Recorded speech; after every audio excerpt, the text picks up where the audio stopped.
ഇന്ന് ചിങ്ങം 10 തിരുവോണം. എല്ലാവർക്കും തിരുവോണ ദിനാശംസകൾ.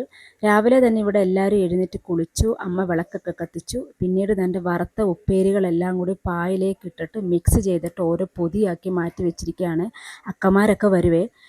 അപ്പോഴേക്കും ദേ വല്യപ്പൻ കുളിച്ച് പുതിയ ഉടുപ്പൊക്കെ ഇട്ട് വന്ന് ഓണക്കോടി ചെയ്ത് കേട്ടോ. പിന്നെ വല്യപ്പൻ്റെ കുറേ ഫോട്ടോസും വീഡിയോസും ഒക്കെ എടുത്തിട്ട് ഞങ്ങൾ നേരെ അടുക്കളയിലേക്ക് പോയി ഉച്ചക്കലത്തേക്കുള്ള എല്ലാം റെഡിയാക്കാനായിട്ട്. അപ്പോൾ ഇന്നലെ തന്നെ നമ്മളെല്ലാം അരിഞ്ഞു വെച്ചിട്ടുണ്ടായിരുന്നു, തേങ്ങ തിരുമ്മിയിട്ടുണ്ടായിരുന്നു. അതുകൊണ്ട് എല്ലാം പെട്ടെന്ന് തന്നെ ചെയ്യാൻ പറ്റി. ഇങ്ങനെ ഞങ്ങൾ അടുക്കളയിൽ ഇങ്ങനെ ഓരോ ജോലിയും ചെയ്തുകൊണ്ടിരുന്നപ്പോഴാണ് ഞാൻ രേഹാക്കയും കൂടി പണ്ടത്തെ കാര്യങ്ങളിങ്ങനെ പറയുന്നത്. ഞങ്ങൾ സ്കൂളിൽ പഠിച്ചുകൊണ്ടിരുന്ന സമയത്തെ ഓണത്തിൻ്റെ സമയത്ത് ഓണപ്പരീക്ഷ കഴിയാൻ ഞങ്ങൾ നോക്കിയിരിക്കും. അതിൻ്റെ അവസാനത്തെ ദിവസമാണ് നമ്മുടെ വീട്ടിൽ ഊഞ്ഞാൽ കെട്ടുന്നത്. പരീക്ഷയെല്ലാം കഴിഞ്ഞിട്ട് ഞങ്ങളിങ്ങനെ നോക്കിയിരിക്കും. അന്ന് നമ്മുടെ വീടിനടുത്തുള്ള മാധവൻ മൂപ്പരെന്ന് പറഞ്ഞിട്ടുള്ള അപ്പൂപ്പനായിരുന്നു നമുക്ക് ഊഞ്ഞാൽ കെട്ടിത്തരുന്നത്. ആ അപ്പൂപ്പൻ മരിച്ചു കഴിഞ്ഞപ്പം അപ്പൂപ്പൻ്റെ മോനായ പൊടിയമ്മാമനായിരുന്നു ഞങ്ങൾക്ക് ഊഞ്ഞാൽ കെട്ടിത്തരുന്നത്. പിന്നെ അന്നെന്നൊക്കെ പറഞ്ഞാൽ ഊഞ്ഞാലിൽ ഇരിക്കുന്ന ഭാഗം തടി വെച്ചിട്ടൊന്നും അല്ലായിരുന്നേ.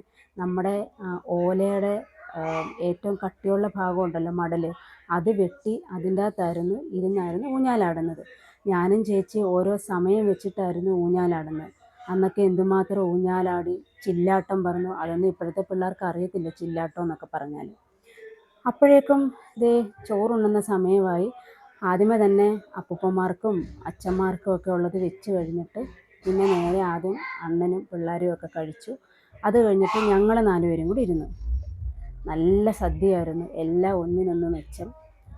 അച്ചാറൊക്കെ അമ്മയും അപ്പച്ചിയും കൂടിയാണ് വെച്ചത്. അവരൊക്കെ അത് തലേദിവസമേ എല്ലാം ഇട്ട് കുപ്പിയിലെല്ലാം ആക്കി. എല്ലാത്തിനും നല്ല ടേസ്റ്റാണ്. നാരങ്ങയാണേലും ഇഞ്ചിയാണേലും കടുമാങ്ങയാണേലും. കാത്തോനും നീലനും ഒക്കെ ഈ ഇലയിൽ സദ്യ ഉണ്ണുന്നത് ഭയങ്കര ഇഷ്ടമാണ്. പാലട പായസമായിരുന്നു അത്. പക്ഷേ ഞങ്ങളാണെങ്കിൽ മിക്സി മേടിച്ചിട്ടാണ് അത് ഉണ്ടാക്കിയത്. അങ്ങനെ ചോറെല്ലാം ഉണ്ട് കഴിഞ്ഞിട്ട് എല്ലാവരും നന്നായിട്ട് കിടന്നുറങ്ങി. പിന്നെ ചായയൊക്കെ കുടിച്ച് കഴിഞ്ഞിട്ട് ഞങ്ങളെല്ലാവരും കൂടി നേരെ പ്രാക്ടീസിന് പോയി, തിരുവാതിര പ്രാക്ടീസിന്. നാളെ ഇവിടെ അവിട്ടത്തിൻ്റെ പ്രോഗ്രാമുണ്ട്. അക്കമാരെല്ലാവരും എത്തിയിട്ടുണ്ട്. അപ്പം നമുക്ക് നാളെ പുതിയൊരു വീഡിയോ ആയിട്ട് വീണ്ടും കാണാം. ബായ്.